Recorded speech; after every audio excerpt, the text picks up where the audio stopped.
Heya peeps, Emma here. Some Valheim seeds look good, some are useful, and some are so strange or impressive that you wanna keep or save them forever. Today we have 9 incredible Valheim seeds featuring unusual boss locations, amazing farming opportunities, crazy spawner combinations, deep north safe progression, and even a much safer way to enter the Ashlands. If this video helps you, be sure to like and subscribe to help my channel grow. We are starting with a seed that places your spawn in a super random location, far away from any eitrElder. In fact, the closest bosses to this spawn are the Elder and Moder. This is a really funny seed if you want to play a trick on some of your veteran Valheim friends. You can just start the world without telling them anything and watch them try to work out what is going on. It is also a fun world to play normally if you're looking for a strange challenge. Next up, we have an absolutely amazing seed. I'm sure that most players have already seen mountains that reach above the clouds. Those seeds and mountains are already rare by themselves. But what about a seed with an actual boss spawn above the clouds? This amazing seed has a Moder altar sitting high above the cloud layer. It could be the perfect place for a crazy mountain base or an incredible seed for content creators who want a super cool view while fighting Moder. Just imagine starting the boss fight up here with almost the entire world below you. Now the next 3 seeds might look like any other world at first, but they all have a hidden feature that will probably tickle any long-time Valheim player. This seed has a Surtling spawner sitting in the plains with no swamp biome anywhere around it. There is also a second Surtling spawner inside an extremely tiny patch of swamp located in the middle of plains. This could be the perfect endgame base location for creating a coal and the wisp farm. Since the tiny area around it counts as swamp, it will always rain in this spot and you will always be able to collect wisps from the fountain here. It is a really small but unusual biome combination and it really gives the location a lot of practical uses.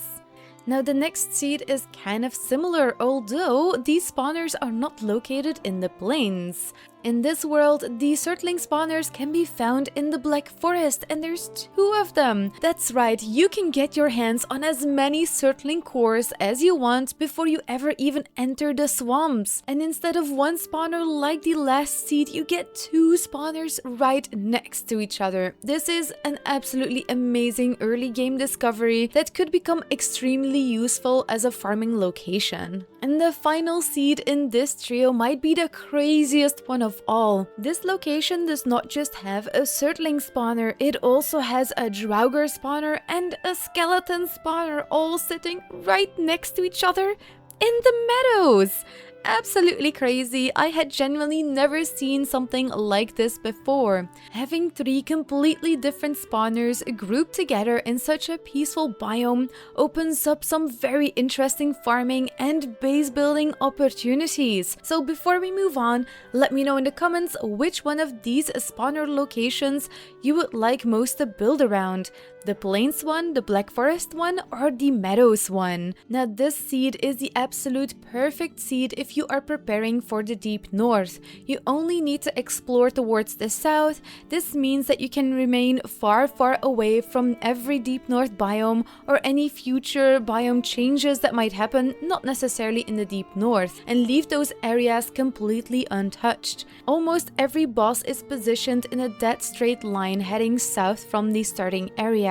All of the traders can also be found along this general route with enough totems, black cores, seal breaker fragments and other important resources available as you progress. There is also a very cool extra perk to this seed. The Moder altar is low on the mountains and close to the edge, with dragon tears nearby. Because of the altar's position, you could probably defeat Moder without ever needing frost resistance mead. Overall, this is a very convenient world for for progression through the current game while preserving the deep north for future exploration.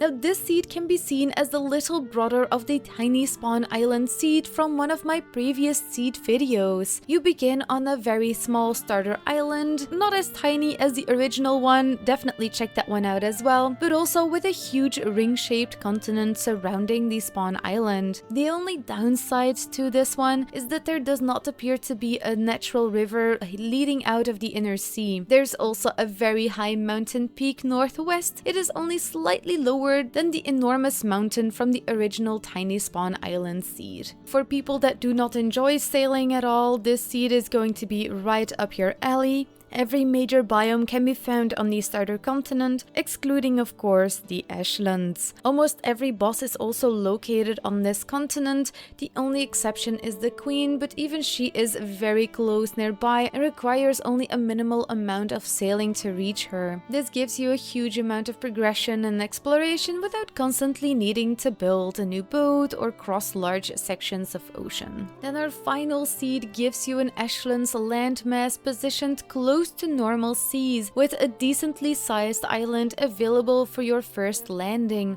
If you're a little hesitant about traveling into the Ashlands, which I understand, this world gives you more space to land safely and get used to the biome. Once you reach the island, from the shortest point that you can get to it, you can just sail the edge of the boiling sea and look for the continent across the water. You can head towards the right and you will find one of the largest POIs in the Ashlands that suppresses nearby spawns. That makes this a much safer location to place your first portal, establish a small base, or retreat to when the surrounding Ashlands become too dangerous. The Ashlands will never be completely safe, but this seed can make those first few steps into the biome feel much more manageable. Whether you want to fight Moder above the clouds, create a base beside multiple spawners, avoid sailing across half of the world, or preserve the deep north, there should be something here for your next playthrough. Let me know in the comments which seed was your favorite, and be sure to tell me if you have discovered any rare seed that I should investigate for a future video. If you enjoyed watching this video, be sure to leave a like and subscribe to the channel, and never forget, you are absolutely amazing. Thank you so much for watching. I'll see you all next week. Dag hè.